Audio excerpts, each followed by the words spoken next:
গতকাল খড়িবাড়িতে গিয়ে খড়িবাড়ি গ্রামীণ হসপিটালে যে জাল শংসাপত্র জন্ম এবং মৃত্যু যা এই গত ৩ মাসে ইস্যু করা হয়েছে বলে অভিযোগ উঠেছে,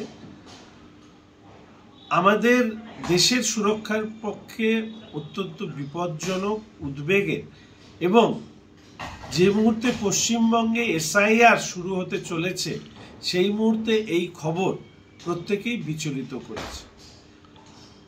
আজ আমি মাননীয় স্বরাষ্ট্রমন্ত্রী শ্রী অমিত শাহ মহাশয়ের কাছে পুরো বিষয়টি জানিয়ে এর উপরে তদন্ত করার প্রয়োজন রয়েছে।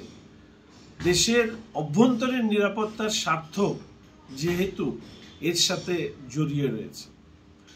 আমাদের পশ্চিমবঙ্গ এমনিতেই জাল আধার কার্ডের পৃষ্ঠভূমি হিসেবে আমাদের দেশে চিহ্নিত হয়েছে।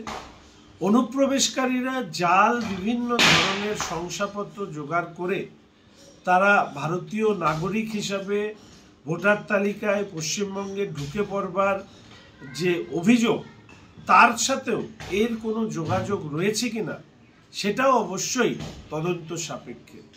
ঘটনাচক্রে যে ডাটা অপারেটরকে গ্রেপ্তার করা হয়েছে তার সরাসরি তৃণমূল যোগ রয়েছে, ফলে স্বাভাবিকভাবেই খড়িবাড়ি গ্রামীণ হসপিটাল এবং বাতাসি স্বাস্থ্য কেন্দ্রে এই জাল শংসাপত্র ইস্যু করবার মধ্যে দিয়ে আমার ব্যক্তিগতভাবে মনে হয়েছে পশ্চিমবঙ্গের অন্যান্য হসপিটালের ক্ষেত্রেও এইরূপ ঘটনা ঘটতে পারে।